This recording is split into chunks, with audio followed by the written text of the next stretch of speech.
1972. O eră care avea să fie numită mai târziu epoca de aur a stagnării. O era a stofelor gri, a caselor cu panouri gri și a unei vieți gri la fel de previzibile ca un orar de tren. O era a contractului social în care statul se prefăcea că plătește, iar oamenii se prefăceau că muncesc. În această lume a mediocrității totale, existau oameni care se remarcau prin bogăția lor și existau cei care se remarcau prin sărăcia lor. Dar exista și o a treia castă, cea mai numeroasă, casta invizibilă. Mihail Petrovici Zuev era un astfel de om invizibil. La 42 de ani era întruchiparea omului gri. Locuia într-un apartament comunal la periferia orașului industrial Sverdlovsk, împărțind o toaletă cu un mecanic beat perpetu și un pensionar morocănos.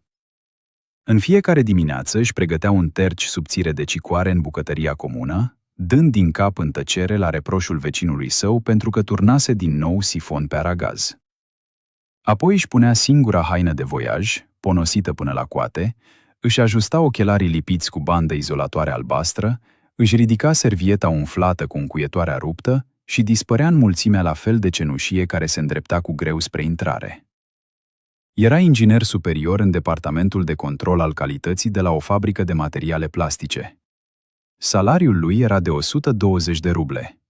120 de ruble. Un număr magic. Un plafon social de care se agățau milioane de oameni. Cu banii aceia, puteai supraviețui foametei, puteai lua un tren cu loc rezervat spre Anapa odată la 5 ani și te puteai simți ca o unitate sovietică în toată regula. Dar Mihail Petrovici era mai mult decât o simplă unitate. În interiorul acestui om cenușiu și banal bătea o minte rece, precisă și ascuțită ca briciul. Era un inginer chimist strălucit și ura locul acesta.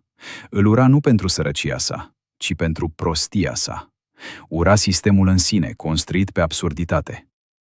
Șeful său era Boris Ignatievici, un organizator de petreceri slab și cu fața de vulpe, care nu putea deosebi polietilena de polipropilena, dar știa pe de rost fiecare citat din ultimul raport al lui Leonid Ilici.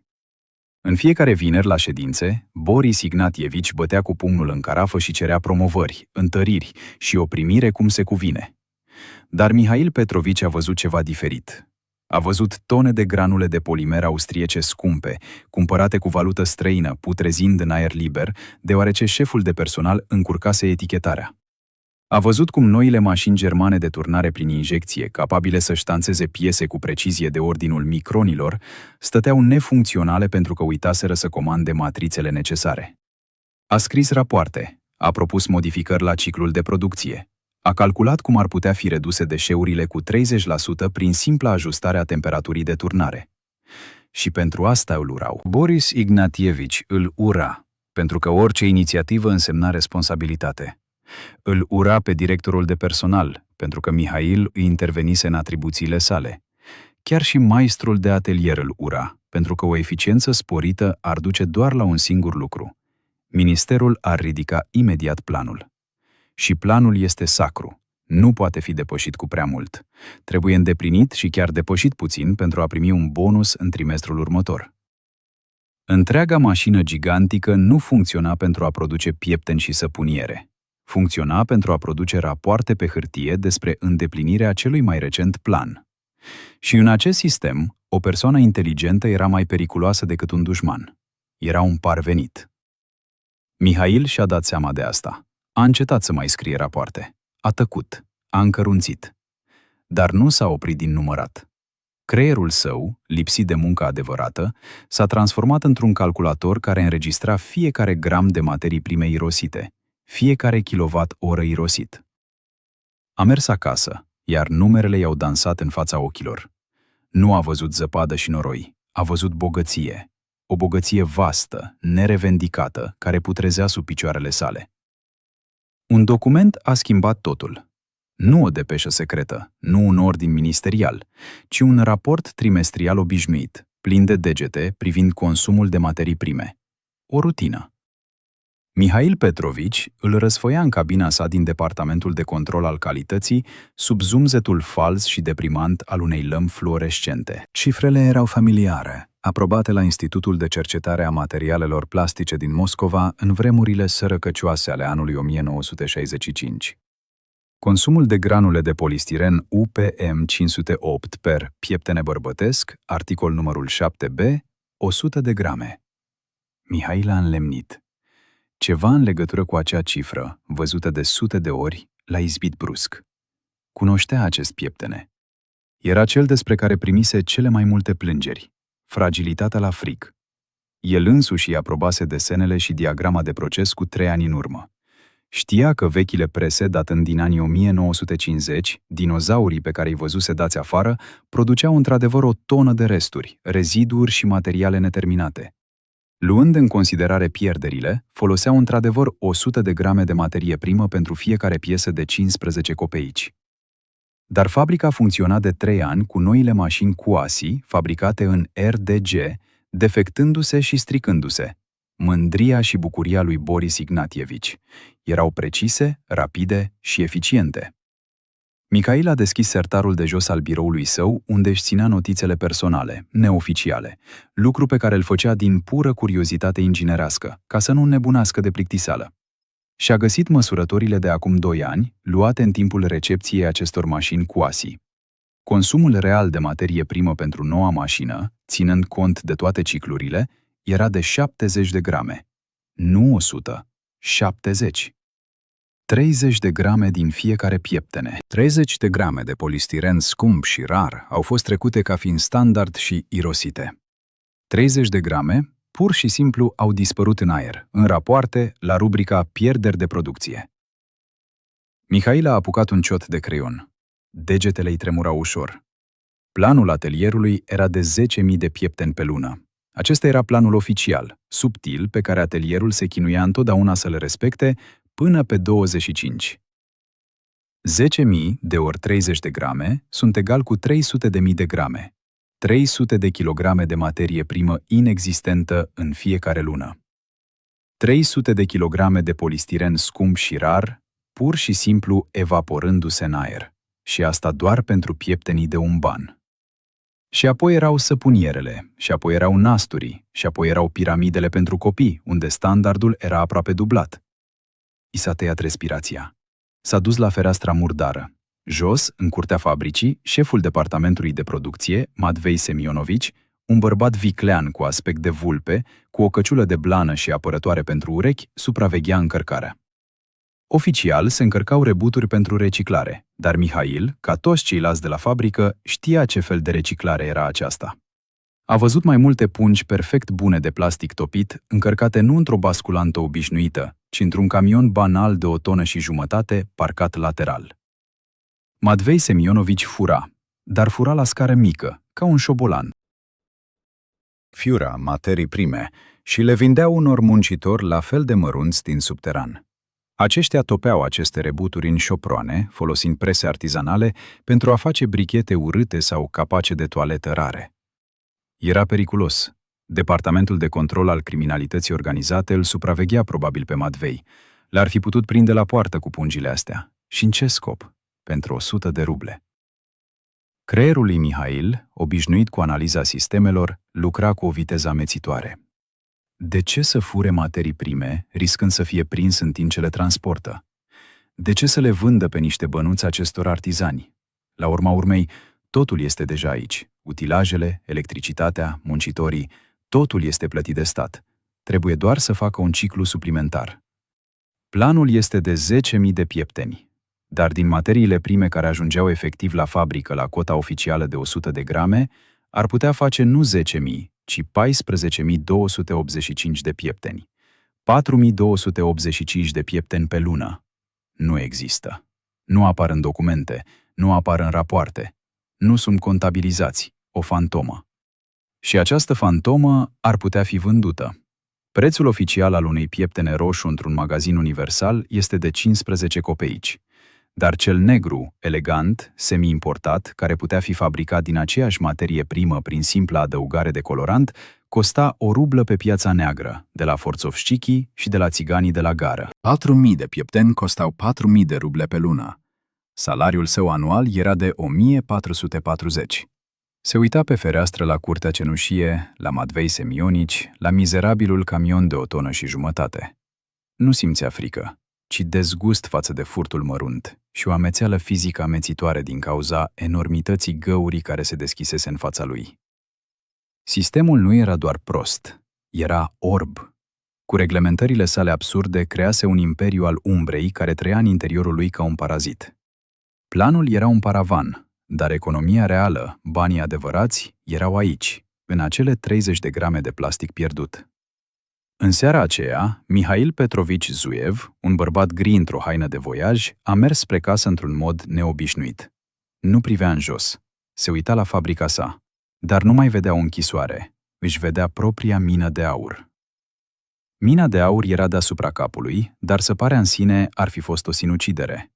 Mihail avea nevoie de mai mult decât un simplu complice. Avea nevoie de un instrument.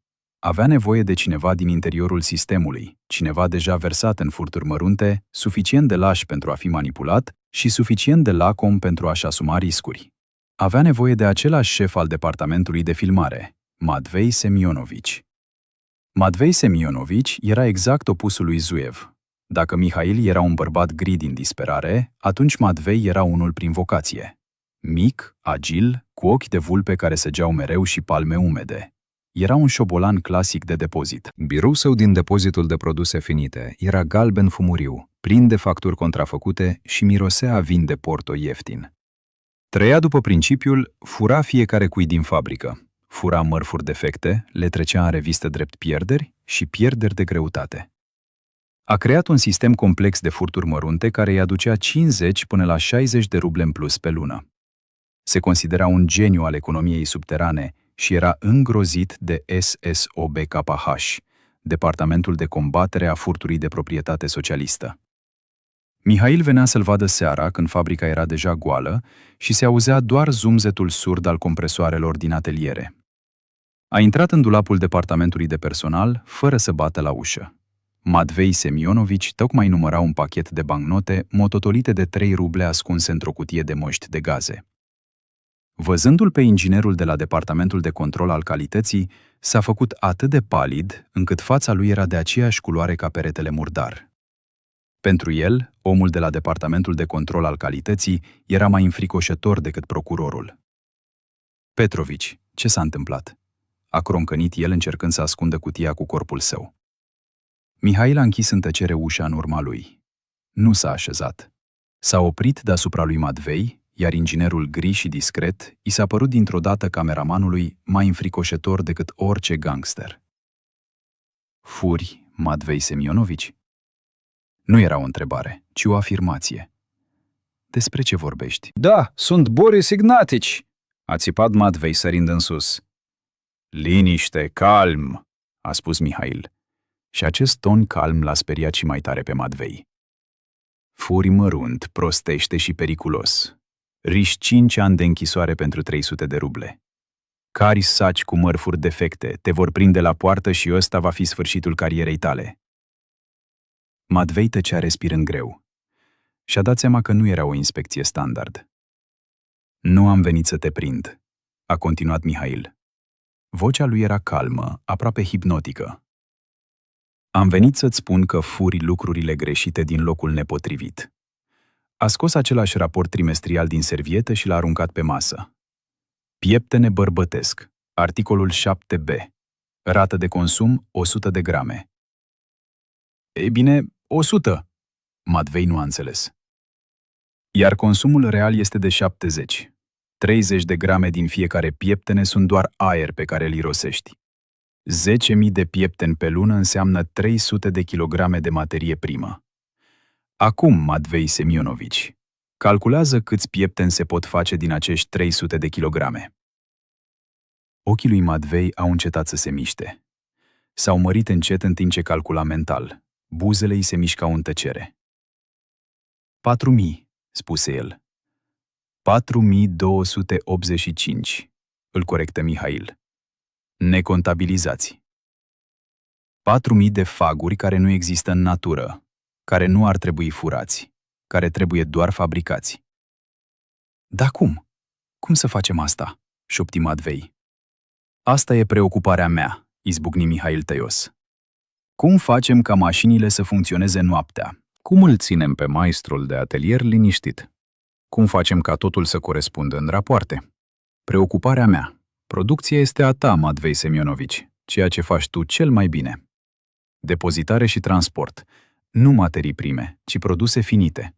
Poți organiza transportul la 4.000 de faguri pe lună, nu în saci, ci în cutii curate, făcute în fabrică. Matvei se uita la inginer ca și cum ar fi fost diavolul. Acest bărbat tăcut cu ochelari tocmai îi oferise jaful vieții sale. Frica s-a luptat cu lăcomia, iar lăcomia a învins. 4.000 de piepteni câte o rublă, asta e... Ăsta nu e salariul lui, ăsta era prețul unei Volga. Și procentul? A răspuns Matvei strâmb. 50-50, dar există condiții. Din această secundă încetați toate furturile mărunte. Niciun produs defecte, niciun sac. Ești curat, ești un manager de depozit model și nu te supui decât mie. O mișcare greșită, o săpunieră furată de tine în ore suplimentare și voi duce personal acest raport la Departamentul de Administrare a Depozitelor. Mă înțelegi? Matvei s-a uitat în ochii reci și morți de după ochelari. Și-a dat seama că căzuse în sclavie. Dar era o sclavie atât de dulce, atât de amețitoare. A dat din cap convulsiv. Minunat! Mihail a deschis zăvorul. Mâine la 7 dimineața. Te voi aștepta la atelierul numărul 2. Vom vorbi cu maestrul de tură. A plecat, lăsându-l pe Matvei singur în nișa lui cu o cutie jalnică plină cu bancnote mototolite de 3 ruble. A doua parte a planului era maestrul de atelier, Semion Valiușca. Spre deosebire de Matvei, Valiușca nu era hoț. Era un manager sovietic clasic. Poscănit, obosit, ca eternul trăgător de frânghie care trăgea constant planul, își ura sincer superiorii pentru ordinele lor fără sens. Îi plăcea să bea după tură și era gata să treacă cu vederea încălcările minore pentru o băutură. Nu era un șobolan. Era un sabotor. Principalul lucru pentru el era să îndeplinească planul până pe data de 20. Cele 10 zile rămase le-a petrecut fumând bambus, curățând mașinile și stând departe de ochii lui Boris Ignatievici. Mihail știa că Valiușca era pe lista de așteptare pentru un apartament cooperativ de 7 ani. Timp de 7 ani, a locuit cu soția și cei 2 copii într-o cameră individuală într-un apartament comunal. A fost de ajuns. Conversația nu a avut loc în biroul său. Mihail l-a pândit în colțul roșu al atelierului, care fusese de mult transformat într-o cameră pentru fumat. Mașinile vuiau asurzitor, iar o ceață cenușie de la țigările Sever ieftine plutea în aer. Valiușca stătea pe o bancă sub portretul unui muncitor de top, încruntându-se la podea. Cu locuințele e greu, Semion, a spus Mihail, așezându-se lângă el. Valiușca nu s-a întors. Și tu, Petrovici, o duci ușor? Ești atât de deștept și încă transpiri în același apartament comunal? Sunt obișnuit să transpir, a răspuns Mihail calm. Ai copii? Am auzit că avansul pentru cooperativă a crescut din nou. Maestrul de atelier a înjurat urât. Va trebui să stăm pe loc încă 5 ani, nu mai puțin, poate 10, ca să se înnece cu asta șefia ea. Dacă prima rată poate fi făcută într-o lună? A întrebat Mihail încet. Vuietul mașinilor le-a ascuns în siguranță conversația. Valiușca și-a întors încet capul. Ochii lui obosiți s-au îngustat neîncrezători. Ce s-a întâmplat, Petrovici? Ai găsit o comoară? Aproape. Mihail și-a scos caietul. Planul tău de atelier este pentru 10.000 de faguri. Îi faci în 3 săptămâni, nu? Păi 3, și ce dacă? Mașinile au stat nefolosite 4 săptămâni, întreținere. Dacă funcționează, doar o noapte, 1 sau 2 mașini în liniște. Doar 1.000 de faguri rămași, necontabilizați din materii prime salvate pe care Matvei le va rata oricum.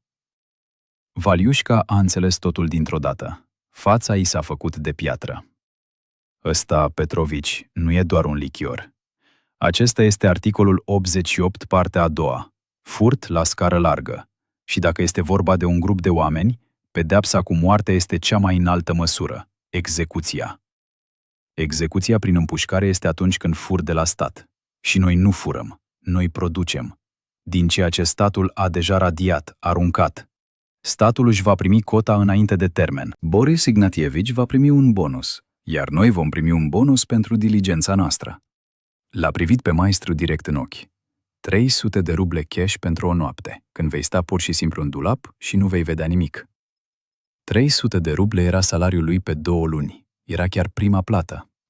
Valiușca a tăcut mult timp. S-a uitat la mașinile germane care huruiau, scuipând plastic fierbinte, apoi a scuipat pe podeaua de beton. Numai dacă mașina croncănește, Petrovici, a tunat el. Nu te cunosc, o vei repara singur. Nu am fost acolo. Muncitorii au rămas. Și asta a fost partea ușoară. Mihail a ales 2 dintre cei mai experimentați evaluatori care lucrau la Cuasi, Colia și Petca. 2 bărbați care căutau mereu 3 ruble înainte de salariu și erau gata să accepte orice fel de salariu. I-a prins după tură. Băieți, muncă de noapte de la miezul nopții la 4, de 2 ori pe săptămână. Un cervoneț, 10 ruble în numerar pe loc. Salariul lor lunar era de 110. Aici primeau 80 pe lună pentru câteva ture de noapte. Nici măcar nu au întrebat ce trebuie să facă. Au întrebat când. Și așa s-a născut atelierul. Prima tură de noapte a fost ca o operațiune militară. Fabrica a fost cufundată în întuneric. Enormele ateliere stăteau nemișcate ca niște dinozauri dispăruți. Mihail a mers prin teren, simțindu-se ca stăpânul acestui gigant adormit. În atelierul numărul 2, în colțul îndepărtat, o singură lampă ardea slab. Valiușca, așa cum promisese, stătea în nișa lui ca un acvariu, prefăcându-se că citește ziarul Pravda. Matvei Semionovici, tremurând de frică, adusese deja pe un cărucior 2 saci cu materii prime păstrate. Colia și Petca, cicălindu-se de zor, încălzeau deja mașina. Mihail însuși stătea la panoul de control. Nu era doar un inginer, era un creator. Adăuga colorant negru în granulat. Hai, dădu el din cap. Se auzi un șuierat hidraulic. Mașina se cutremură. Clic, clic. Matrița se desprinse, iar primul pieptene căzu pe transportor. Nu acea substanță roșie urâtă, ci neagră, lucioasă, perfectă, ca mesteacănul. Au lucrat timp de 4 ore într-un ritm hipnotic. Clic, clic, clic, clic. Nu era sunetul unei mașini, era sunetul unei mașini de tipărit care producea bani. La ora 4 dimineața, pe podeaua murdară, sub o lampă slab luminată de lumină, zăceau 4 cutii de carton. Înăuntru, stivuite frumos, zăceau mii de piepteni negri. Miroseau a plastic fierbinte și a sume mari de bani. Matvei, acum mai îndrăzneț, și-a tras camionul de 1,5 tone la poarta din spate. Pe factură scria: ridicarea urgentă a rebuturilor de peste noapte pentru eliminare. S-a întors o oră mai târziu. A intrat în atelier unde Mihail și muncitorii își acopereau deja urmele. Matvei s-a apropiat în tăcere de Mihail și a scos din pieptul său un teanc gros de bani, cald de pe corpul său. 1000 de ruble. Mihail l-a luat, fără ca mâinile să-i tremură. A numărat calm 2 monede și le-a întins muncitorilor. Fără un cuvânt, aceștia le-au îndesat în buzunarele jachetelor lor căptușite și au dispărut în ceața dimineții. A numărat 300 de ruble și a intrat în dulapul lui Valiușca. Valiușca a luat banii cu mâna tremurândă. Restul, aproximativ 600 de ruble, a fost împărțit în mod egal între Mihail și Matvei. Mihail Petrovici Zuev a mers acasă la 7 dimineața, contopindu-se cu mulțimea cenușie care se îndrepta spre prima sa tură. În buzunarul pardeșului său zăcea un teanc de bani echivalentul la 3 luni de salariu. A intrat în apartamentul său comunal, a făcut un semn cu capul către vecinul său și s-a dus să facă cafea cu cicoare. Omul cenușiu dispăruse. Se născuse un rege al umbrei. Magazinul funcționa ca un ceasornic. 2 luni, 3, 4. Ieșirile nocturne deveneau rutina. Colia și Petca produceau mărfuri necontabilizate cu precizie mecanică. Valiușca, primindu-și conștiincios partea, dormea în dulap, iar Matvei Semionovici a devenit un virtuoz al logisticii, cărând cutii deghizate în mărfuri defecte, maculatură sau stocuri livrate din greșeală. Banii curgeau. Pentru prima dată în viața lui, Mihail Petrovici a încetat să mai numere bănuții. Încă locuia în apartamentul său comunal, dar acum mânca mai mult decât Bolonia. Își permisese să-și cumpere un costum nou, decent, din 3 piese, deși încă îi părea larg ca un animal de pluș. Și-a cumpărat ochelari noi cu rame întregi, scăpând de banda albastră jenantă. Principala schimbare era interioară. Privirea cenușie și obosită din ochii lui a dispărut. A apărut o strălucire, strălucirea rece și evaluatoare a unui om care cunoaște un secret. Dar, în timp ce Mihail devenea doar mai precaut, Matvei Semionovici plutea. Banii îi ardeau mâinile. Nu putea pur și simplu să stea cu ei. I-a cumpărat soției sale un inel de aur cu un alexandrit de mărimea unei cireșe. A renunțat la bea vin de Porto, trecând la coniac armean, pe care îl cumpăra de la negustorii de la gară. A început să vorbească mai tare, să râdă la locul lui și să-și permită ceva ce nu-și permisese până atunci: libertăți. Greșeala era inevitabilă. Se întâmpla miercuri. Matvei, disperat să sărbătorească înțelegerea, a decis să nu aștepte până la căderea nopții. A încărcat un lot de săpuniere într-un camion al fabricii la ora 3 după amiaza. Fără defecte, fără maculatură, doar cutii noi și curate, destinate unui cumpărător oarecare din cealaltă parte a orașului. Și-a dat seama că ar fi și mai sigur ziua, în traficul general. Nu luase în considerare un lucru: planul interceptare, care tocmai fusese anunțat în oraș din cauza unor furturi mărunte. A fost oprit de o patrulă de rutiere obișnuită la ieșirea din zona industrială. Sergentul, tânăr și plictisit, pur și simplu își verifica documentele. Dar a simțit miros de coniac pe Matvei și s-a hotărât să ajungă la fundul problemei. "Ce cărăm, cetățeanule?"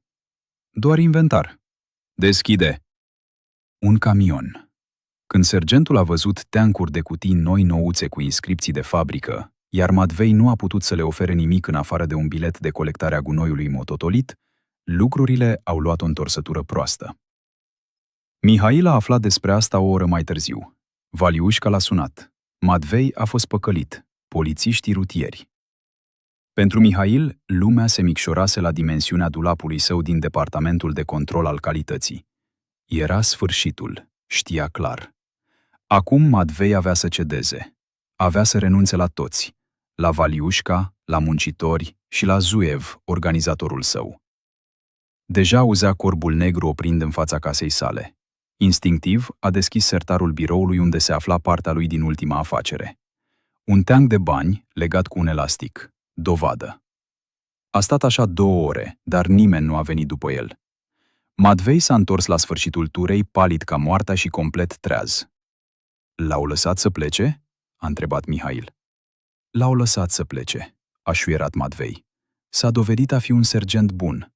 A luat 3 cutii și 100 de ruble. I-a spus să nu mă mai lase să-l văd." Mihail a oftat, dar ușurarea a fost de scurtă durată. Și-a dat seama. Fuseseră demascați. Un serjant minor de la poliția rutieră. Nimic grav. Ceea ce era înfricoșător era că acum știa că 100 de cutii de săpuniere puteau fi scoase pe ascuns dintr-o fabrică de materiale plastice. Și cu siguranță avea să le spună tuturor despre asta. Nu superiorilor lui, ci oricui era responsabil. Au venit o săptămână mai târziu. Nu la atelier, nu la director. Au venit direct la Mihail, în cămăruța lui din departamentul de control al calității. Era un bărbat, scund, de vreo 30 de ani, într-un costum civil gri, perfect călcat, care părea extraterestru pe fundalul murdăriei fabricii. Avea ochi deschiși, banali și un zâmbet politicos. "Locotenent major Panomarev," se prezentă el, înmânându-i o mică broșură roșie. OBKHSS. Mihail dădu din cap în tăcere, invitându-l să se așeze pe singurul scaun. Inima îi se strânse în stomac, dar mâinile nu-i tremurau. "Zuev, Mihail Petrovici." Locotenentul se așeză, punându-i un dosar subțire în poală. "Vă urmăresc de mult timp, adică propunerile dumneavoastră. Sunteți un om talentat." "Mulțumesc," răspunse Mihail sec. "Mi-a plăcut în mod special nota dumneavoastră despre standardele de consum pentru 7B, despre cele 30 de grame de economii. Genial. Păcat că Boris Ignatievici a pus-o la o parte." Mihail tăcu. El înțelesese. Celălalt bărbat știa. El știa totul. "Mașinile dumneavoastră sunt bune, fiabile, aproape prea fiabile pentru standardele pe care le primiți de la minister." Nu credeți? Practic mă provoacă la isprăv de producție. Era sfârșitul. Șah mat. Colegul dumneavoastră, Matvei Semionovici, un nemernic, cară bunuri nejustificate în plină zi. Era cât pe ce să-ți distrugă toată inițiativa. Abia am reușit să-l ținem în frâu pe sergentul ăla. Ar fi putut scrie un raport, prostul. Mihail se uită la el. Nu avea de gând să nege. Jocul se terminase. Ce vreți, domnule locotenent major?" întrebă el la fel de încet. Zâmbetul lui Panamarov se lărgi. Vreau dreptate și ordine. Cred că astfel de cicluri de producție inovatoare ar trebui protejate de tot felul de proști, de același Boris Ignatievici, de superiorii noștri, care nu caută decât pe cineva de băgat la închisoare. Acest tip de muncă necesită supraveghere. Se aplecă mai aproape. Nu sunt un om lacom, Mihail Petrovici. Pur și simplu cred într-o abordare sistemică. 500 de ruble pe lună pentru, să zicem, consultanța mea tehnică. Și nimeni nu-ți va observa atelierul, absolut nimeni. 500 de ruble. Aproape tot salariul lui legal pe 4 luni. Mihail și-a deschis în tăcere sertarul biroului. A scos același teanc de bancnote, legat cu un elastic, a numărat 500 în numerar și l-a așezat pe masă. Panamarov, fără să-și schimbe zâmbetul, l-a băgat în buzunarul jachetei.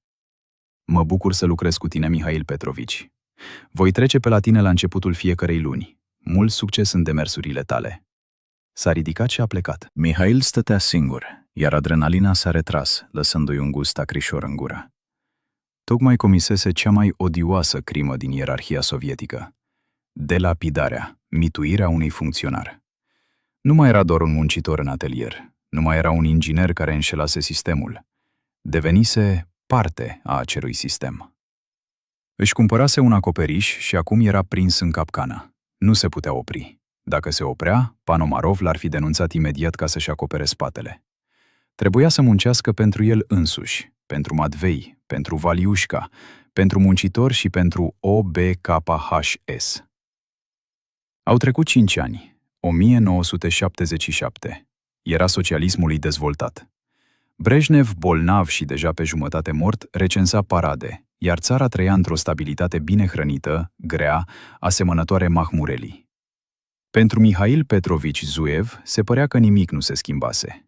Încă părăsea apartamentul său comunal la 7:30 dimineața. Încă dădea din cap în tăcere mecanicului beat veșnic care fuma lângă toaletă. Încă își ajusta ochelarii, acum cei drept cu unii noi, dar modești, cu rame de corn, și mergea cu greu prin mocirlă spre poartă. La fabrică era o legendă a zonei gri. Tăcut, abstinent, mereu cu o carte, șeful departamentului de control al calității. Salariul său crescuse la 160 de ruble. Colegele lui îl compătimeau. Complet singur, fără soție, fără copii, toată viața mea am fășurat în aceste materiale de plastic. Șefii îl apreciau pentru că își ținea capul plecat. Era rotița perfectă. Dar era doar o mască, o performanță pe care o perfecționa timp de 5 ani. Viața adevărată începea la ora 6 seara. Părăsea fabrica, dar nu se întorcea acasă. Urca în tramvai, mergea 3 stații, cobora, traversa strada, se urca în autobuz, mai mergea 4. Era un ritual. Își lepăda coada. Paranoia devenise o a doua natură. Știa că nu era urmărit, dar știa și că doar cei care se comportau ca și cum l-ar privi în fiecare secundă vor supraviețui. A coborât la noua clădire cu 9 etaje din cărămidă galbenă, construită de Comitetul Central, discretă, dar prestigioasă. A scos o altă cheie din buzunarul pantalonilor, nu servieta. A urcat la etajul 7, a deschis ușa tapizată cu imitație de piele maro, iar inginerul Zuev a dispărut. A intrat în celălalt apartament al său. O cooperativă cu 2 camere, cumpărată cu 3 ani în urmă, bani gheață pe numele unei femei fictive din sat. Mirosea a supă de varză și urină de pisică, ca un apartament comunal. Mirosea a cafea Jacobs, parfum franțuzesc Clima și bani. În viața lui reală avea o femeie, Marina, studentă la conservator, de 23 de ani, luxoasă, capricioasă, cu o șuviță de păr roșu. Îl cunoștea drept Mihail Petrovici, omul de la departamentul de aprovizionare care știa să trăiască. Nu punea întrebări. Ea iubea balsamul de Riga, cervelatul finlandez, pe care el îl obținea de la poporul său, și bibelourile antice. Acum stătea în bucătărie îmbrăcat într-o robă japoneză de mătase, un cadou, și fuma țigări americane patologice. A întârziat din nou, a spus ea capricioasă, și eu găteam cina.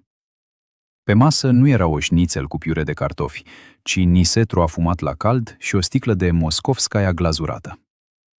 Muncă, a răspuns el scurt intrând în cameră. Am adus bani. Bani. Erau aici, nu la casa de economii. Toată viața lui era aici. Era milionar. Oficial, nu existau milionari în Uniunea Sovietică. Neoficial, el era unul dintre ei. Atelierul său încetase de mult să mai producă doar scoici. Acum producea mărfuri rare, carcase de oglindă din plastic, accesorii pentru corpurile de mobilier suspendate finlandeze, panouri pentru asamblatorii clandestini ai culorilor muzicii. Atelierul se extinsese, nu mai lucra noaptea, ci practic în aer liber. Maestrul Valiușca, care primise de mult propriul apartament, a devenit șeful atelierului. El era de datorie. Matvei Semionovici, în schimbul contribuției sale, conducea acum o întreagă rețea de distribuție, de la țările Baltice până la Tashkent. Și el era de datorie. Nu mai erau parteneri de mult. Erau sclavii lui bine plătiți. Iar sclavul său principal era locotenentul Panomarov din OBKHS. Același Panomarov, acum capitan, stătea în sufrageria sa și bea coniac Martel. Venea o dată pe lună, ca un ceasornic. E greu, Petrovici, spunea Panomarov. Tresă el. Noii noștri șefi din regiune sunt furioși. Cer indicator de performanță. A trebuit să predea echipa de fabricare a samovarelor săptămâna trecută. Abia am reușit să-i distrag de la tine. Mihail a scos în tăcere un plic gros din sertarul biroului său. Conținea 2000 de ruble. Salariul lunar al lui Panomarev la OBKHS era de 180 de ruble. Dă-le astea. Mihail a arătat spre listă. Speculanților mărunți, să se bucure. Și spune-le ai tăi să nu se apropie de plastic la distanță de gloanțe. Ai înțeles? Panomarev a ascuns în grabă plicul. Am înțeles, Petrovici, am înțeles întotdeauna. Tu ești întreținătorul nostru financiar. Când Panomarev și Marina au plecat, Mihail a rămas singur. El era în vârf. El era regele acestui oraș. Putea răscumpăra orice polițist, funcționar sau director de magazin. A deschis dulapul și a tras peretele la o parte. În spatele lui era un seif. L-a deschis. Teancuri de bani. Chiftele groase, strâns împachetate, de 10 și de 25 de cenți, broșe antice, diamante în cutii de chibrituri, cervonete de aur în pungi. Mihail stătea în adevăratul său apartament. Coniacul Martel lăsat de Panomarev stătea pe masă.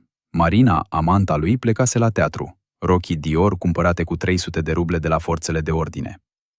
Capitanul OBKHS se apucase de treabă, hărțuind speculanții mărunți ca să poată raporta superiorilor săi și să-l închidă pe Zuevo. Iar Mihail Petrovici a rămas singur cu averea sa. Și aceasta era cea mai cumplită încercare. Problema nu era cum să facă bani. Sistemul era atât de nesigur și absurd, încât practic îl tipărea. Problema era ce să facă cu el. A deschis dulapul și a tras la o parte panoul fals din spate. În spatele lui se afla un seif încastrat în beton. L-a deschis. Teancuri de bancnote, groase și strânse, teancuri de bancnote de 10, sferturi și 50. Erau prea mari ca să încapă. A deschis podul. Era plin cu borcane de 3 litri, dar nu conțineau cireșe în sirop. Conțineau bani, presărați generos cu naftalină ca să țină șoarecii la distanță. A ridicat salteaua de pe patul în care dormise cu Marina. Sub ea, rând după rând, zăceau teancuri de bancnote. Dormise cu bani. Era milionar, dar nu putea cumpăra nimic. În Uniunea Sovietică nu puteai pur și simplu să te prezinți și să-ți cumperi o mașină. Trebuia să aștepți 5 ani pe o listă de așteptare la fabrică.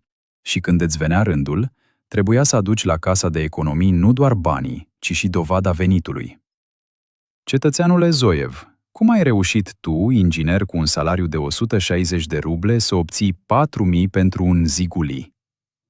Și asta a fost tot. Sfârșitul. Cumpărarea unui televizor color Rubin era o afacere importantă. Cumpărarea unui Gaz 24 Volga era o autoincriminare. Mihail Petrovici Zuev, regele din umbră al orașului Sverdlovsk, era oficial pe lista de așteptare a sindicatului pentru un Zaporojeț, iar rândul lui trebuia să vină peste 3 ani. Aceasta făcea parte din deghizarea lui. Nu putea cumpăra o vilă. Drepturile de proprietate privată nu existau în oraș. Nu putea călători în străinătate. Ca agent secret de la o fabrică de materiale plastice pentru apărare, nici măcar nu-l lăsau să intre în Bulgaria. Era sclavul banilor săi. Era Midas. Dimpotrivă, tot ce atingea se transforma în hârtie inutilă, moartă, mortală. Trăia într-o cușcă aurită, banii îl sufocau, îi cereau un loc, cereau legalizare. Găsea ieșiri, strâmbe, periculoase, ca drumurile hoților.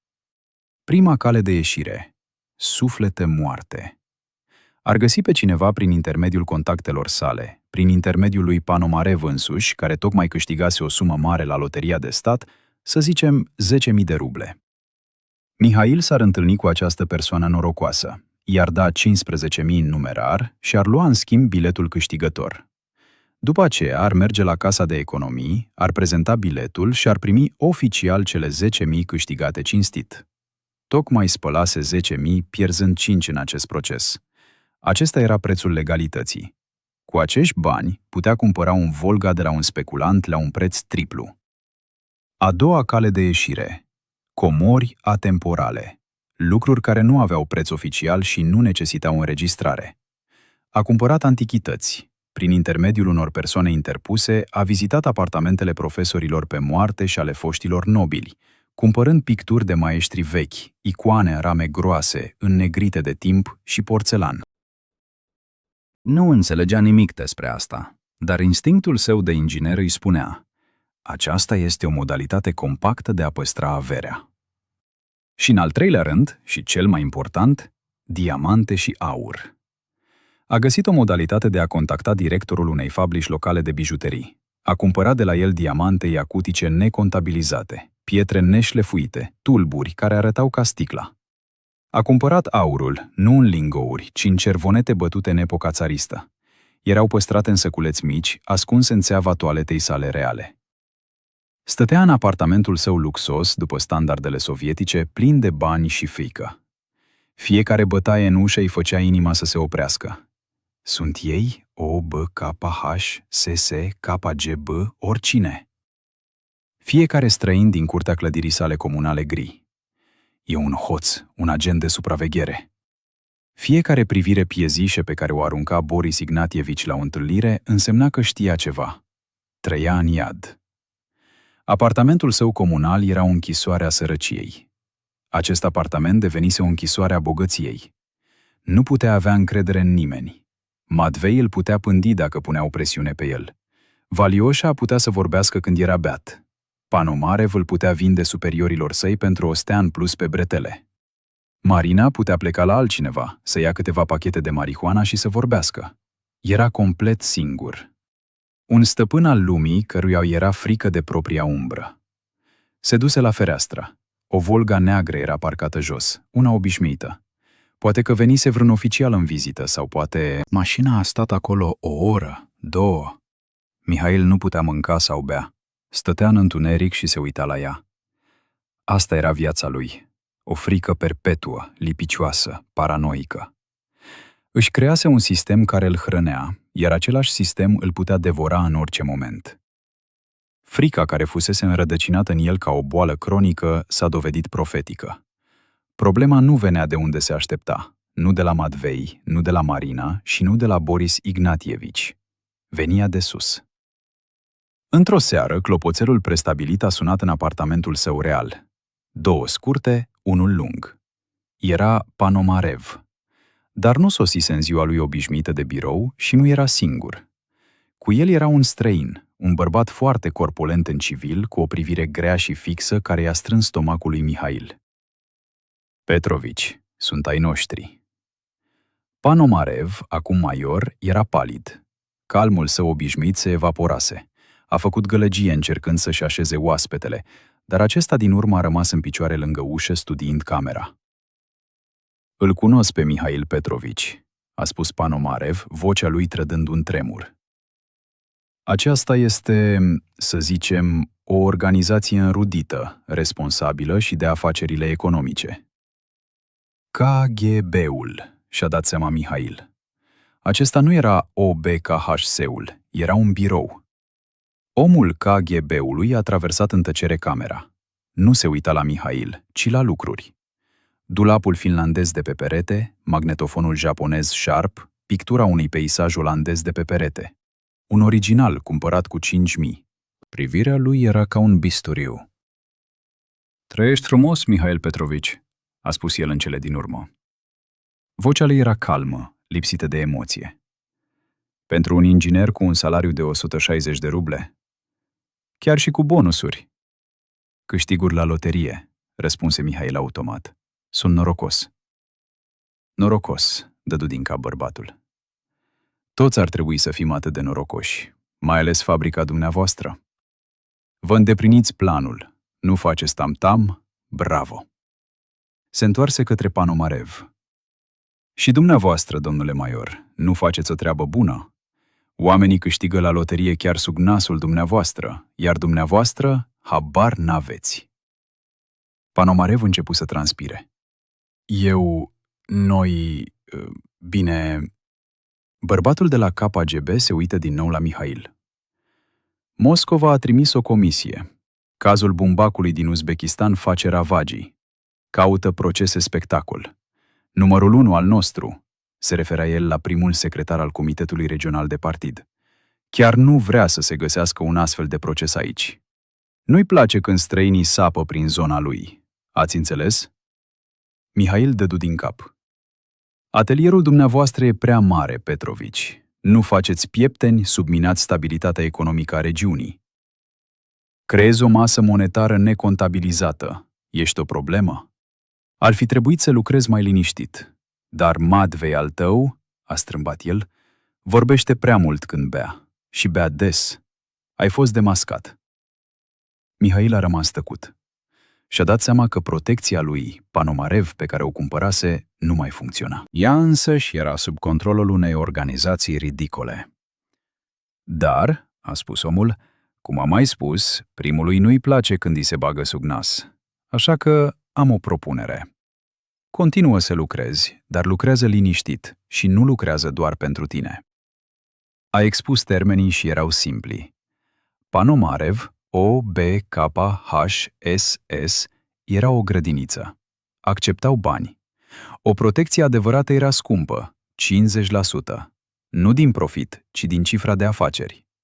50% din tot ce producea atelierul său urca acum pe scară, nu în buzunarul acestui om, ci într-un fond, numerarul din umbra al primului secretar al Comitetului Regional de Partid. Mihail s-a uitat la el. "Și ce în schimb?"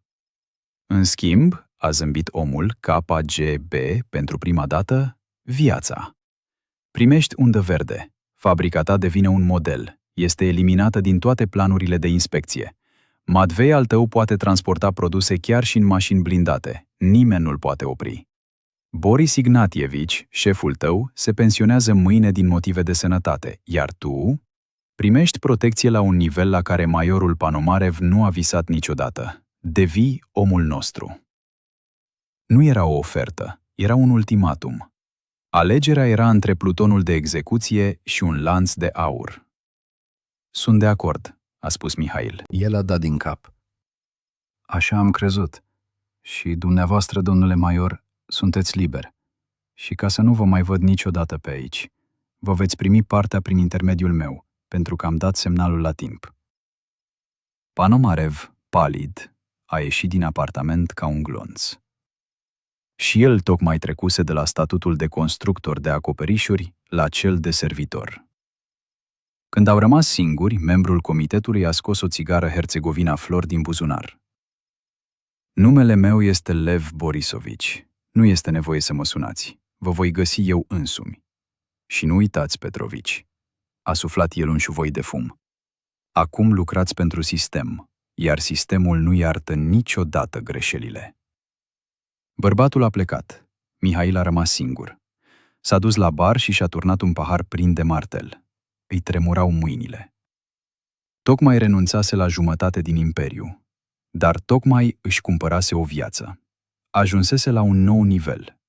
Nu mai era un negustor mărunt. A devenit parte a mafiei nomenclaturii. A devenit omul din umbra al Comitetului Regional de Partid, care își făcea treaba cu bani. Evenimentele au început să se desfășoare cu o viteză amețitoare. La 3 zile după vizita lui Lev Borisovici, la fabrica de materiale plastice a avut loc o ședință extraordinară de partid, cu ușile închise. Mihail, în calitate de inginer nepartizan, nu a fost invitat firește, dar nu era nevoie să fie acolo. La ora 2 după amiaza, șeful său, Boris Ignatievici, a fost chemat în birou. A intrat cu mersul său obișnuit, cocoșat, iar 15 minute mai târziu, potrivit secretarei, a ieșit palid ca creta, cu mâinile tremurânde, luând de pe masă ordinul drapelului roșu al muncii. La ora 3 după amiaza, pe panoul de onoare, a fost afișat un ordin. Din cauza unei deteriorări bruște a stării de sănătate și la cererea sa personală, tovarășul Boris Ignatievici este eliberat din funcție și trimis într-o bine meritată pensionare. Uzina zumzăia ca un stup de albine tulburat. Cine pe cine va numi? Toată lumea era sigură că vor trimite un nou venit, un tânăr carierist din comitetul orășenesc care nu știa nimic despre materiale plastice, dar va cere ca planul să fie pus în aplicare. 2 zile mai târziu, Volga Neagra, primului secretar al comitetului regional, a sosit la uzină. Nu prim-secretarul însuși, desigur, ci adjunctul său. Lev Borisovici era cu el, tăcut, încă în același costum gri, păstrând un profil discret. Întreaga echipă de conducere era adunată în colțul roșu. Tovarăși, începu adjunctul sec, fără să se uite la public. Partidul prețuiește foarte mult realizările lui Boris Ignatievici, dar producția nu trebuie să stea pe loc. Avem nevoie de un lider nou, energic, modern, cineva care cunoaște fabrica din interior, nu un teoretician, ci un practician, un inginer. Sala încremeni. Maestrii de atelier au schimbat priviri, pe care partidul, după consultarea cu echipa, făcu o pauză, iar toată lumea și-a dat seama că nu se consultase cu nimeni, a decis să-și acorde marea încredere și să-l numească pe tovarășul Mihail Petrovici Zoev, inginerul superior al Departamentului de Control al Calității, în funcția de director al fabricii de materiale plastice. Dacă o bombă ar fi explodat în colțul roșu, efectul ar fi fost mai puțin pronunțat. Toate capetele s-au întors spre bărbatul cenușiu care, din obișnuință, ședea în colțul îndepărtat, ca o violetă ofilită într-un ghiveci. Matvei Semionovici, așezat în primul rând, a scos un sunet ca un suspin și și-a tras capul pe umeri. Valiușca a înlemnit cu gura căscată. Mihail Petrovici? A strigat adjunctul autoritar. Aveți cuvântul. Mihail Petrovici s-a ridicat, și-a scos ochelarii modești, i-a șters cu o batistă curată și i-a pus la loc. S-a uitat la public, iar publicul a văzut un inginer care nu era abătut. Au văzut un om cu ochi absolut reci, calmi și morți. Nu a zâmbit. Mulțumesc, a spus el cu o voce calmă și fermă care părea să aparțină altcuiva. Pentru marea încredere pe care mi-ați acordat-o. Înțeleg pe deplin responsabilitatea pe care mi-o acordă partidul și guvernul. Și voi face tot ce-mi stă în putință ca să mă asigur că uzina noastră, rosti el cuvintele corecte, inexpresive, birocratice. Dar toți cei din încăpere și-au dat seama brusc că acest om cenușiu nu era atât de simplu. Lev Borisovici dădu din cap abia perceptibil într-un colț. O oră mai târziu, Mihail Petrovici intră în biroul unde stătuse Boris Ignatievici chiar ieri. Biroul mirosea a naftalină și a frică. Un birou de stejar imens cât un aerodrom, un portret al lui Brejnev pe perete și el. Telefonul, un aparat bej cu stema URSS, fără disc rotativ. Un telefon cu disc rotativ. O linie directă către comitetul regional. Se așeză în fotoliul masiv. Încă era cald. Din acea zi, totul se schimbă. Mihail Petrovici Zoev a devenit directorul roșu. A devenit criminalul perfect. Nu mai avea nevoie să se ascundă noaptea. Nu avea nevoie să negocieze cu maestrul de tură. El era puterea. Chiar în prima zi, i-a chemat pe Valiușca și Matvei Semionovici. Au intrat în birou, palizi, neîndrăznind să ridice privirea. Se așteptau la răzbunare. Semion, a spus Mihail fără să ridice privirea de la hârtii. Reducem cota de ciuperci la 8.000, oficial. Vei depune o cerere la minister, invocând uzura echipamentului și lipsa de personal. Justifică-o. Ce vrei să spui cu 8? A bâlbâit Valiușca. Și nu oficial. Mihail s-a uitat la el. Vei produce 20.000 pe față în timpul programului de lucru. Ar putea fi substandard, un lot defect în timpul instalării, un lot pilot pentru nevoile din nord, în fine. Matvei, vei oficializa returnarea acestui produs defect către furnizorul de materie primă pe hârtie. Am înțeles. Au înțeles. Tocmai legalizase atelierul. Acum totul era simplu. Sub conducerea sa incompetentă, fabrica abia dacă respecta cota redusă. Scrisori înlăcrimate despre penuria de materii prime și mașinile învechite zburau la minister. Între timp, atelierul numărul 2, imperiul său din umbră, lucra în 3 ture. Producea produse cu zecile de mii. Matvei Semionovici le exporta acum nu în secret, ci pe față, în camioane întregi, cu documentație perfectă pentru daune sau nevoi de laborator. 50% din profituri mergeau la comitetul regional prin intermediul lui Lev Borisovici. Acesta era prețul pentru tăcerea sa. Restul de 50% se așezau în seiful său. A devenit directorul roșu ideal. Era dur, dar corect. A asigurat o nouă cantină pentru muncitori, cheltuind 0,1% din venitul său din umbră pentru aceasta. A concediat personal 2 maiștri beți. Muncitorii îl respectau. Conducerea de la Moscova îl aprecia pentru faptul că, deși cu dificultate, s-a ținut de plan și nu a cerut personal suplimentar. Linia dintre stat și mafie se estompase. Mihail Petrovici Zuev era acea linie. El conducea legal întreprinderea pe care o jefuia ilegal. Și era absolut, 100% invulnerabil. Imperiul funcționa. Mihail Petrovici Zuev, directorul invizibil, se afla în vârful unei mașini perfect reglate. Bunurile sale necontabilizate, acum nu doar plastic, ci și rarele garnituri de cauciuc pe care le fabricase într-un atelier alăturat, erau distribuite în tot munții Ural și până în regiunea Volgăii. Banii curgeau ca un râu, umplând seifurile comitetului regional și ascunzișurile sale personale. Era invulnerabil. Așa credea. Dar făcea greșeala clasică a unui monopolist. Uitase că existau mai multe găuri în economia planificată. Sistemul era defectuos peste tot. Primul apel a venit din Celiabinsk. În Celiabinsk, un gigant industrial gri similar avea un director la fel de curajos, să-i spunem Palici.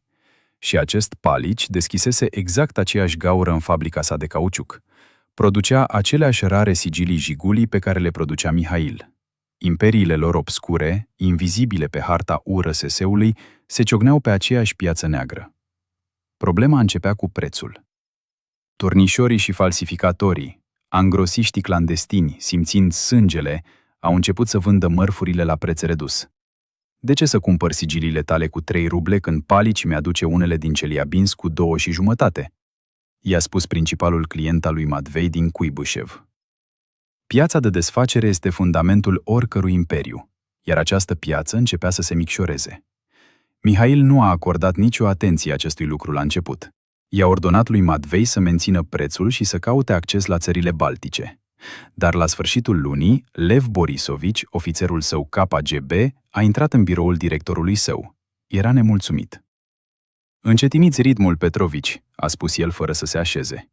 Prim-ministrul este nemulțumit. Fondul nu se completează. Ce se întâmplă? Concurență, a răspuns Mihail scurt. Celiabinsk face prețuri de dumping. Concurență. Acesta este un cuvânt pe care îl folosesc în ziarele lor. Nu avem concurență. Avem o problemă și trebuie să o rezolvați. Prim-ministrul se așteaptă să-și primească integral partea până la sfârșitul trimestrului. Oficiul a plecat. Mihail a rămas singur. A înțeles. Protecția sa în comitetul regional îi oferea o protecție absolută față de lege, dar nu avea să-i rezolve problemele comerciale. Războiul cu Palici era războiul lui. L-a chemat pe Matvei.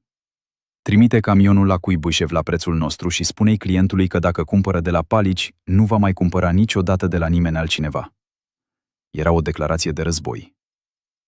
Camionul încărcat cu sigilii substandard în valoare de 50.000 de ruble a plecat noaptea. Nu a reușit. La granița dintre regiunile Sverdlovsk și Celeabinsk a fost oprit de un post de poliție rutieră. Dar aceștia nu erau polițiști rutieri obișnuiți, erau oameni de la Departamentul de Securitate Economică din Celeabinsk. Nu ascultau nimic, nu luau mită. Pur și simplu l-au arestat pe șofer și au sigilat încărcătura. Contrabandă. Mihail a pierdut 50.000, dar mai rău, și-a pierdut reputația. Palici lucrează sub propriul comitet regional, a explicat un Matvei palid. Are propria protecție. Ne-au rugat doar politicos să nu ne amestecăm pe teritoriul nostru. Mihail a rămas tăcut. Retragerea însemna mai mult decât să piardă bani. Însemna să-i arate lui Lev Borisovici că el, Zuev, era incapabil să rezolve probleme. Și protecția nu-i protejează pe cei slabi. Cei slabi sunt trădați. A adunat un nou grup de 2 ori mai mare. Tu, Matvei, a spus el, vei merge tu, dar nu vei lua drumul principal. Vei trece prin sate, prin Casli. E un ocol de 200 de mile, dar nu există posturi de pază acolo. Și ia-l pe Valiușca cu tine ca pază. Ce pază, Petrovici? Valiușca s-a speriat. Nici măcar nu am o armă. Paza nu e de la poliție, e de la oameni. Stai aproape. Au pornit la drum. 2 camioane. Au trecut cu succes de posturile de pază noaptea pe un drum forestier îndepărtat, lângă o benzinărie, când Matvei și Valiușca au ieșit să-și întindă picioarele. 3 bărbați au ieșit din întuneric. Fără un cuvânt, au lucrat rapid, în tăcere cu măiestrie. Valiușca, care încerca să reziste, a fost lovit în picioare cu o frânghie de cauciuc. Matvei a fost bătut la un pas de moarte. Apoi au dat foc ambelor camioane în valoare de 100.000 de ruble. Când Valiușca, șchiopătând, l-a târât pe Matvei pe jumătate mort înapoi la Sverdlovsk, Mihail Petrovici s-a așezat în biroul directorului său și s-a uitat pe fereastră. Îi aștepta. Înțelesese totul chiar înainte de a intra. A ascultat povestea șovăielnică și îngrozită a lui Valiușca, apoi i-a turnat în tăcere un pahar de vodcă din seif. Du-te la spital, Semion. Spune-i că a căzut în pivniță. Găsește un loc și pentru Matvei. Eu plătesc totul. Valiușca a plecat șchiopătând. Mihail a rămas singur. S-a uitat la Platan, la linia directă către comitetul regional de partid. Nu-l putea suna pe Lev Borisovici. Ce avea să-i spună? M-au atacat alți bandiți. Era ridicol. Protecția lui îl proteja de stat, dar nu și de alții ca el. Era un război al umbrelor și nu existau reguli. Și-a dat seama că inginerul Zuev murise în sfârșit. Se ridicase de la un om cenușiu la un reprezentant de fabrică, de la un reprezentant de fabrică la un director roșu. Acum era momentul să devină altcineva. A luat un telefon fix obișnuit și a format un număr. Nu era comitetul regional, nu era OBKHS. Era unul dintre muncitorii lui, Colia. Același care lucrase în primul schimb de noapte, un fost parașutist care îi spășise 3 ani pentru vătămări corporale grave. Colia, a spus Mihail. Ed Petrovici, trebuie să găsesc oameni în Celiabinsk, nu pentru muncă, ci pentru o conversație foarte serioasă. O conversație serioasă a avut loc în Celiabinsk.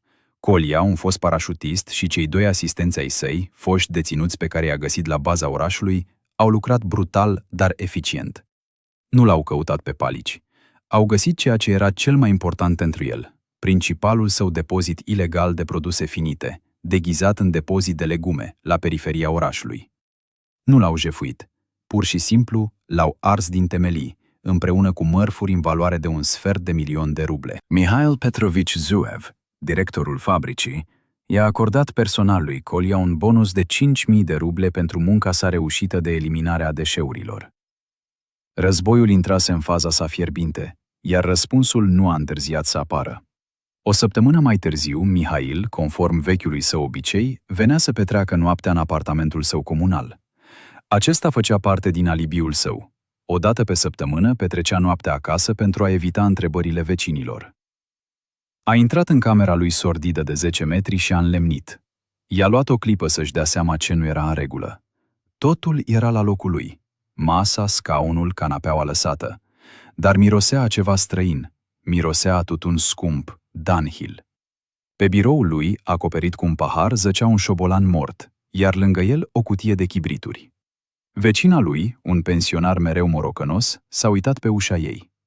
Mișa, a șuierat ea, 2 tipi cu pălării au venit să te vadă întrebând de tine. Am spus că ești la fabrică. M-au rugat să-ți spun că așteaptă chibrituri de la tine, niște oameni atât de politicoși. Lui Mihail i s-a înghețat șira spinării. Acesta a fost răspunsul lui Palici. Un șobolan mort, în jargonul hoților, însemna moartea unui trădător, iar chibriturile erau o referire directă la depozitul incendiat. Nu l-au găsit pe directorul Zuev în biroul său, ci pe inginerul cenușiu Mișa în apartamentul său comunal. Îi cunoșteau viața adevărată, vulnerabilă. Puteau ajunge la el în orice moment. Nu mai erau afaceri, ci o vendetă. A doua zi, telefonul său cu disc din biroul directorului a sunat încet ca un croncănit. Era Lev Borisovici. Vocea ofițerului său KGB era încordată ca o coardă. Lăsați totul baltă, într-o oră. Casă sigură pe strada Malișeva, clădirea 7, apartamentul 40. Urcați. Nu este nevoie să bateți. Ușa va fi deschisă. Bipuri. Lev Borisovici nu l-a sunat niciodată personal și nu a programat niciodată întâlniri atât de urgent. A înțeles. Se întâmplase ceva teribil.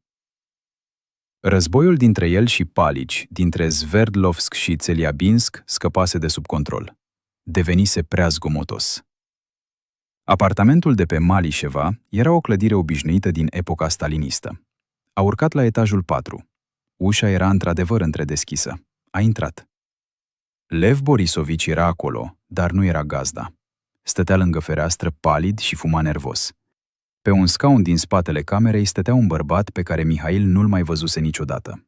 Era în vârstă, în jur de 60 de ani, purtând o jachetă de general perfect călcată, fără nicio decorație, dar cu stele aurii grele pe bretele. Mirosea a același flor herțegovin pe care îl fumau doar Brejnev și conducerea de vârf a țării. Sorbea încet ceai dintr-un pahar într-un suport. Zuev, spuse generalul fără să se ridice. Vocea lui era calmă, dar umplea întreaga cameră. Stai jos. Lev Borisovici se repezi și îi trase un scaun lui Mihail. Sunt din Moscova, spuse generalul simplu. Comitetul, biroul central. Dumneavoastră, Mihail Petrovici, și colegul dumneavoastră din Chelyabinsk, chicoti el, ați mers prea departe. Ați pornit un incendiu blestemat de 100.000. Ați început războiul. Ați crezut că noi, cei de la Moscova, suntem orbi. Lev Borisovici al vostru e capitan, Palici e major. Ei se credeau prinți, dar sunt doar niște pui. Atacurile voastre incendiare au atras nu doar atenția noastră, ci și atenția Ministerului Afacerilor Interne, iar Ministerul Afacerilor Interne e concurentul nostru. Visează să descopere o celulă de corupție în cadrul agenției noastre. Nu v-ați pus în pericol. Ne-ați pus pe noi, cei de la securitatea statului, în pericol. Mihail a tăcut. Și-a dat seama că era sfârșitul. Războiul s-a terminat, a spus generalul punându-și paharul jos. Astăzi, Palici a explodat. Șeful lui din Chelyabinsk va fi concediat din motive de sănătate. Fabrica lui se confruntă cu o inspecție completă. Mura. Îl vom denunța pe Palici. Va merge la închisoare timp de 15 ani. Mihail a simțit un firicel de transpirație rece curgându-i pe spate. A câștigat. Dar, a continuat generalul, povestea asta e prea mare ca să fie pur și simplu închisă. Ca să calmeze Ministerul Afacerilor Interne și Procuratura, au nevoie de un rezultat. Au nevoie de un caz demonstrativ. Unul la Chelyabinsk, unul pentru tine. Mihail a înlemnit. Avem nevoie de tine, Petrovici, a spus generalul. Ești un geniu. Ai construit sistemul perfect. Vei munci, dar vei lucra doar pentru noi, pentru Moscova, pentru aparatul central. Cota ta se reduce la 10%. Restul merge direct la fundație. Dar un caz demonstrativ? Mihail s-a strecurat. Va exista un caz, a dat generalul din cap, dar nu al tău. Voi, administratorii de sindicat, sunteți consecința. Și cauza? Corupția locală. Elita partidului care vă permite să vă ridicați. S-a uitat la paliditatea lui Lev Borisovici, apoi ca printr-un perete la altcineva. Primul dumneavoastră secretar al comitetului regional și șeful dumneavoastră, Lev Borisovici, au explodat. Nu au reușit să supravegheze lucrurile. V-au permis să începeți un război. Ei sunt veriga slabă. Ei sunt chiar cazul care arată cu adevărat. Mihail nu putea respira. Trebuia să renunțe la acoperire. Lev Borisovici înțelege totul, spuse generalul încet. A scris deja o mărturisire despre cum l-a atras secretarul Comitetului Regional în corupție. Iar dumneavoastră, Mihail Petrovici, veți depune mărturie pur și simplu ca un director sovietic onest, atras în jocurile funcționarilor corupți. Ești martor al acuzării. Era o înțelegere diabolică. Trebuia să-i trădeze și să-i distrugă pe cei care îl făcuseră director, atât pe șeful local al KGB-ului, cât și pe primul secretar al Comitetului Regional. În schimb, primea viața și cea mai puternică protecție din țară, Moscova. Sunt de acord, a spus Mihail cu o voce răgușită. Știam că ești un om deștept, a dat generalul din cap. Lev Borisovici, escortează-l pe tovarășul Zuiev afară și dă-i toate materialele despre primul. Sunt sigur că Mihail Petrovici va găsi ceva de adăugat. Mihail a ieșit afară. Ninja. Tocmai ajunsese în vârful puterii din umbră, devenise portofelul personal al Moscovei și tocmai semnase condamnarea la moarte pentru cei care îl creaseră. Mihail Petrovici Zuiev era pe culmile lumii. Era anul 1982. Era mai mult decât un director roșu. Era invulnerabil. Procesul de mare anvergură al fostului prim secretar al Comitetului Regional de Partid și al anturajului său, inclusiv al lui Lev Borisovici, decursese fără probleme. Mihail Zuiev, martorul vedet al acuzării, arăta impecabil în sala de judecată. Iată-l, un umil inginer sovietic forțat să se lase purtat de mașinațiunile unor oficiali corupți. Riscându-și viața, a ajutat Comitetul de Securitate al statului să demonteze acest acces. Ziarele Pravda și Izvestia au fost încântate, lăudând poziția principială a directorului. Între timp, atelierul său prospera. Acum, sub patronajul personal al unui general din Moscova, nu lucra doar în 3 ture, lucra în mod deschis. Produsele sale erau expediate la comandă specială pentru Jocurile Olimpice de demult, pentru ajutor fratern în Afganistan și în scopuri experimentale la FUD-DNKH. Era un flux pur, nealterat, de bunuri necontabilizate, dintre care 90% mergeau în fondul nesfârșit al Moscovei. Restul de 10% îl făceau pe Mihail mai mult decât un simplu milionar. A încetat să mai numere bani. A numărat kilograme. Apartamentul său era înghesuit. Banii pe care nu-i putea cheltui au început literalmente să putrezească. A găsit mucegai în pungi cu bancnote ascunse în pod. Era calm. Făcea parte din cea mai puternică mașinărie din lume, KGB-ul. Era portofelul personal al generalului. Și apoi, pe 10 noiembrie 1982, televiziunile din întreaga țară au încetat să mai difuzeze programe regulate și au trecut la Lacul Lebedelor. Leonid Ilici Brejnev murise. Țara stătea în loc. Pentru milioane de oameni, asta însemna frica de necunoscut. Pentru Mihail Zuiev, aceasta însemna triumf, pentru că el ajunsese la putere. Iuri Vladimirovici Andropov, fostul șef atotputernic al KGB-ului, cel din aparatul central, cel al cărui om fusese generalul său patron. Acum, se gândi Mihail, sorbind o băutură răcoritoare în apartamentul său secret. Acum protecția mea nu este doar la Moscova. Protecția mea este la Kremlin. Aceasta a fost principala sa greșeală, fatală. Andropov a început imediat să strângă șuruburile. A declarat război total. Un război împotriva paraziților. Un război împotriva beției la locul de muncă și, cel mai important, un război împotriva corupției și a delapidării proprietății socialiste. Țara, sătulă de mlaștina lui Brejnev, avea nevoie de ordine și avea nevoie de procese spectacol. Nu-și făcea griji. El însuși era o astfel de încercare. Era pur. Tocmai măturase un întreg comitet regional. El, dimpotrivă, aștepta noi ordine, extindere. Prima sonerie a sunat în ianuarie. Discul telefonic din biroul său. Dar nu era generalul Mihail Petrovici. Vocea era nefamiliară, rece, cu accent moscovit. Aparatul Comitetului Central. Avem nevoie de rapoartele dumneavoastră trimestriale privind consumul de materii prime din ultimii 3 ani. Toate sunt la minister, a început Mihail.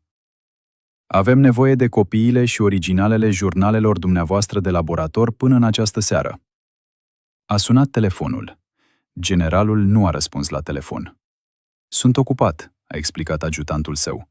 Tovarășul general are mult de lucru acum, înțelegeți, o mătură nouă. Mihail a înțeles, a început să devină nervos. Pentru prima dată în mulți ani, s-a dus la apartamentul său comunal și s-a târât în ascunzătoarea de sub podea. Bani, aur, diamante, unde? Ce să facă cu ele? Să fugă? Dar unde? Era prea târziu. Au venit în dimineața zilei de 10 februarie. Nu la apartamentul său comunal, nu la apartamentul său secret. Au venit pe față, cu nerușinare, la uzine. Nu era o BKPHS, nu era Lev Borisovici, erau alți oameni. 3 mașini Volga negre, fără numere de înmatriculare, dar cu permise de Moscova, ascunse sub parbrize. Au intrat cu mașina pe terenul uzinei, ridicând un nor de praf de zăpadă. S-a oprit chiar la intrarea în clădirea administrativă. Mihail tocmai a oprit mașina sa Volga, pe care o câștigase în privat la o loterie. 8 persoane au coborât din mașini, toate purtând costume și pălării gri identice, ca o haită de lupi. Nu au intrat în clădire. L-au înconjurat chiar pe verandă, în fața a sute de muncitori care plecau la muncă. Mihail Petrovici Zuev? A întrebat cel mai în vârstă, un bărbat scund cu ochi incolori ca gheața. Sunt directorul, a spus Mihail aspru. Ce doriți? Echipa de anchetă a parchetului URSS. Bărbatul i-a arătat o broșură roșie. Sunteți arestat sub suspiciunea de delapidare a proprietății socialiste la scară deosebit de mare. Lumea s-a cutremurat. Mihail a apucat clanța ușii. Vă înșelați, a croncănit el. Nu știți cine sunt. Dați un telefon, la Moscova, generalului. Anchetatorul principal a chicotit. Era un zâmbet terifiant, subțire ca o lamă.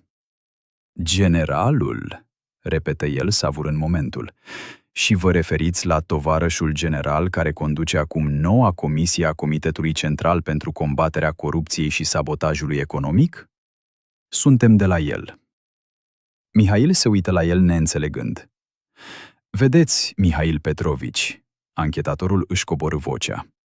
Tovarășul general a inițiat personal acest proces. Pentru a începe marea epurare, avea nevoie de un exemplu măreț, îndrăzneț și revelator. Și cine este mai potrivit pentru acest rol decât directorul financiar al Comitetului Regional de Căzut?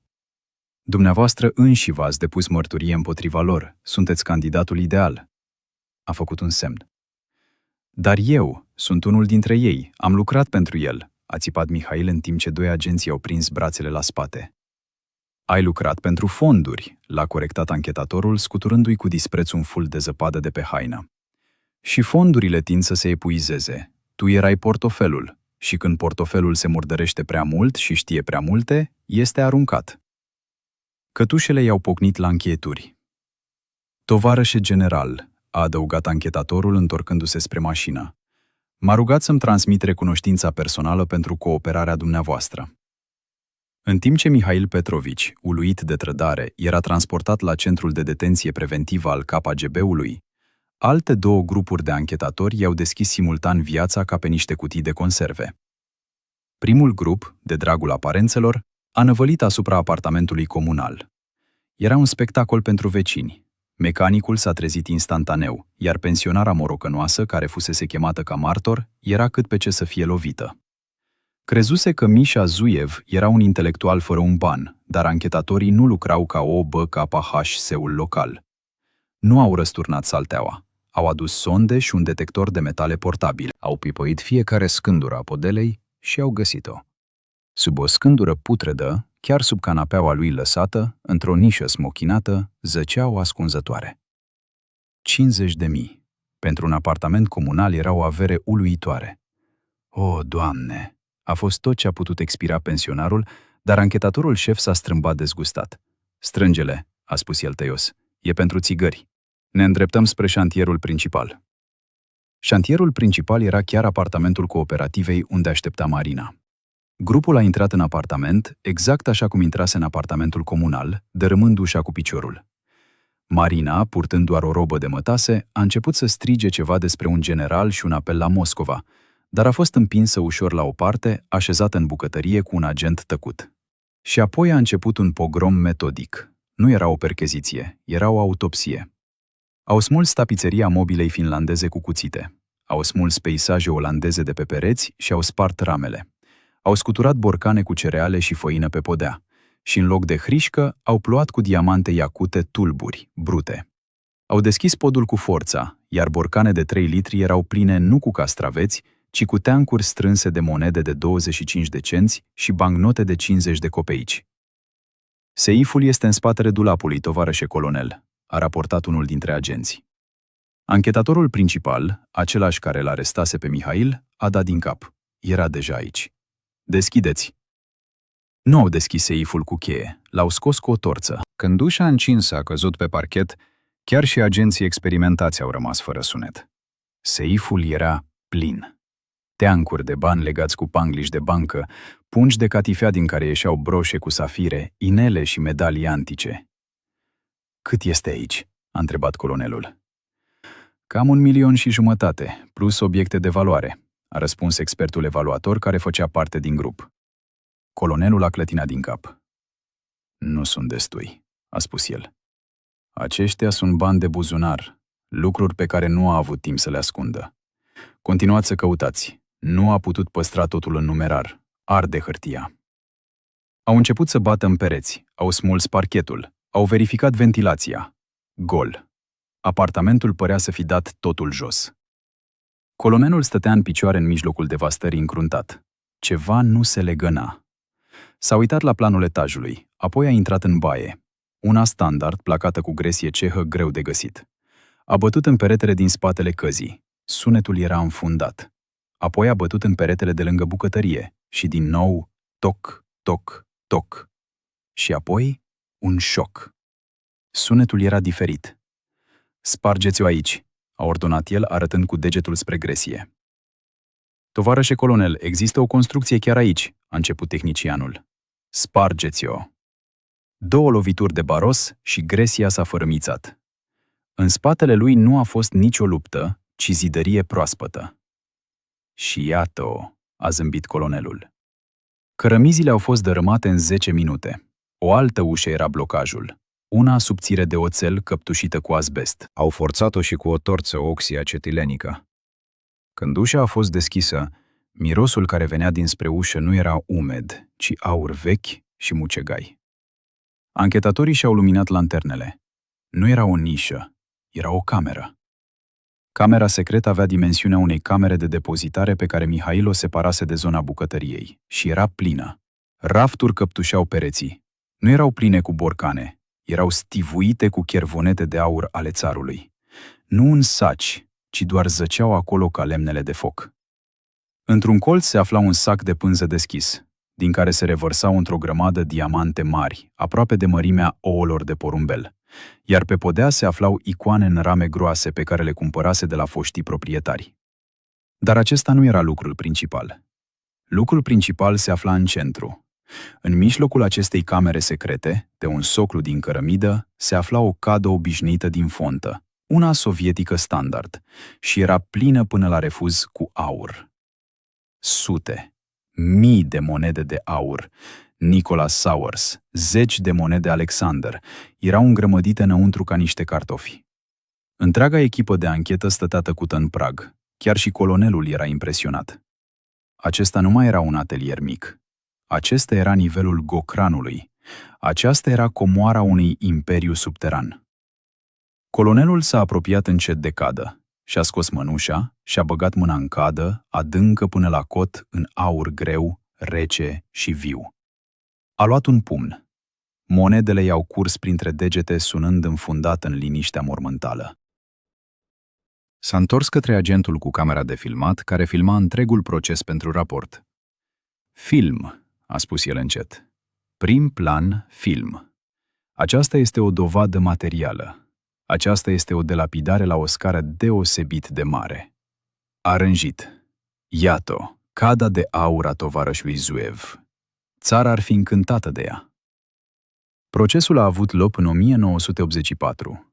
Nu a fost un proces, ci un spectacol. Zgomotos, demonstrativ, edificator. Principalul proces al epurării lui Andropov în Ural. Nu Mihail Petrovici Zuev, regizorul și soldatul decorat, stătea în boxa acuzaților. Acolo stătea un monstru, un păianjen, un miliardar din umbră, un jefuitor, așa cum l-au numit ziarele Trud și Izvestia. Sala Palatului Culturii, unde a avut loc întâlnirea din afara șantierului, era plină până la refuz cu reprezentanții ai colectivelor de muncă. Erau acolo pentru a urî în mod colectiv. Imaginile de la știri difuzate la televiziunea națională au șocat întreaga țară. Aceeași cadă de baie aurie. Cameramanul care filma percheziția nu-l mințise pe colonel. Țara o iubea. Oamenii care stăteau la coadă pentru puiul albastru priveau cu o încântare furioasă acești munți de aur, acești saci de diamante. Era explicația perfectă pentru motivul pentru care trăiau atât de sărac. Pentru că existau. Zuevii. Mihail stătea într-un acvariu închis în sticlă antiglonț. Slăbise 20 de kilograme. Costumul său din 3 piese atârna de el ca un umeraș. Părul îi era gri ca un șoim. Tăcea. Refuza să facă declarația finală. Ce putea spune? S-a uitat la procuror care cerea pedeapsa cu moartea pentru subminarea fundamentelor economice ale statului sovietic. S-a uitat la judecători, care, fără să ridice ochii, mâzgăleau o sentință pregătită dinainte. S-a uitat la complicii săi, Matvei, Valiușca, Colia, parașutistul. Și-au primit pedepsele, 12-14 ani într-o închisoare de maximă securitate. L-au privit cu ură. El a fost cel care i-a creat și cel care i-a înnecat. Nu l-a căutat pe generalul de la Moscova în sala de judecată. A înțeles totul. În ziua în care a murit Brejnev și Andropov a venit la putere, soarta lui a fost pecetluită. Protectorul său de la Kremlin, fostul șef al KGB-ului, devenise stăpânul țării. Iar acest stăpân, pentru a-și consolida puterea, avea nevoie de sacrificii. Sacrificii de mare anvergură, sângeroase și exemplare. Și cine era mai potrivit pentru acest rol decât Mihail Zuev? Principalul acaparator de bani al Comitetului Regional de Căzut. Un om care știa prea multe, un om care denigra întreaga conducere KGB, inclusiv pe general. Generalul nu l-a trădat. Îți trădezi egalul. Generalul pur și simplu a epurat grupul activ. Și-a sacrificat cel mai bun reprezentant de sindicat pentru a-i demonstra noului secretar general loialitatea și indispensabilitatea în lupta împotriva corupției. Mihail era victima perfectă. Bogat, cinic, non-partizan, evreu din partea mamei. Toate ingredientele pentru o biciuire exemplară. Judecătorul a citit verdictul. Având în vedere cinismul deosebit și amploarea furturilor, instanța, ghidată de principiile legalității socialiste, l-a condamnat pe Mihail Petrovici Zoev la pedeapsa supremă, moartea prin împușcare. Sala de judecată a izbucnit în aplauze. Cei care aplaudaseră numirea sa ca director i-au aplaudat acum moartea. Mihail Petrovici Zoev, un inginer care pur și simplu găsise o eroare a regulament, a ascultat vuietul și s-a gândit la un singur lucru: acele 30 de grame de plastic. Ca inginer, pur și simplu rezolvase o ecuație complexă și acum avea răspunsul. Sentința a fost executată 6 luni mai târziu. Dispăruse. Apartamentul său secret a fost confiscat. Apartamentul său comunal a fost transferat vecinilor săi. Amanta sa, Marina, a depus mărturie și a plecat la Moscova, unde și-a găsit rapid un nou sponsor. Banii din cada de baie și din seifurile de aur au ajuns la stat. Așa au scris ziarele. Și apoi, 7 ani mai târziu, statul însuși s-a prăbușit. 1991. URSS-ul nu mai exista. Începuse o nouă eră, teribilă și amețitoare. Era privatizării, era voucherelor. O eră în care ceea ce costa milioane ieri putea fi cumpărat astăzi cu câțiva bănuți. Moscova, 1992. O vilă luxoasă, recent renovată, în centru. Fosta casă de recepție a Comitetului Central al Ligii Tinerilor Comuniști Leniniști a Uniunii. Acum biroul unui fond internațional de investiții. În birou, lamrisat cu lemn de mesteacă în carelian, stătea același general, nu mai în uniforma KGB, ci într-un costum scump Zegna, croit la Londra. Nu mai era general al securității statului, ci președintele unui fond. A intrat un bărbat, un fost funcționar de partid, același care îl înlocuise pe prim secretarul executat în cazul Zuev. Fabrica de materiale plastice din Ural a fost scoasă la licitație, a spus fostul membru de partid așezându-se. Echipa intră în panică, salariile sunt restante. O iau pe bani puțini. Ia-o, a dat generalul din cap, fără să ridice privirea din acte. Înregistrați-o la filiala noastră cipriotă și începeți modernizarea. Dar oaspetele a ezitat. Cu ce fonduri va fi folosit fondul? Generalul l-a privit rece. Cu fondurile fondului, l-a corectat el. Cu aceeași fonduri pe care Mihail Petrovici le-a salvat cu atâta succes pentru noi. Și iată finalul. O baie de aur. Milioanele confiscate de la Zuev nu au ajuns niciodată la... Au fost transferate în conturi operaționale secrete ale KGB-ului. Au intrat chiar în fondul supravegheat de general. Mihail Zuev nu a fost un rege, ci o baterie. A fost un inginer strălucit care a găsit o modalitate de a transforma absurditatea statului în aur curat. Și-a asumat riscuri, a ucis, a trădat, a salvat și când bateria a fost încărcată, a fost pur și simplu scoasă. Iar moștenitorii săi, cei care au stat întotdeauna deasupra lui, au luat pur și simplu acest capital acumulat și la momentul potrivit l-au legalizat. Au devenit primii oligarhi legali. Nu au devenit ei, au fost ei. Pur și simplu au ieșit din umbră, schimbând cardul de membru al partidului pe acțiuni și anunțul KGB pe un cont elvețian. Mihail Petrovici Zuev a fost doar o rampă de lansare, inteligent, talentat, dar de înlocuit. Un om care a construit fundațiile palatelor lor și care a fost executat pentru că știa prea multe despre curaj.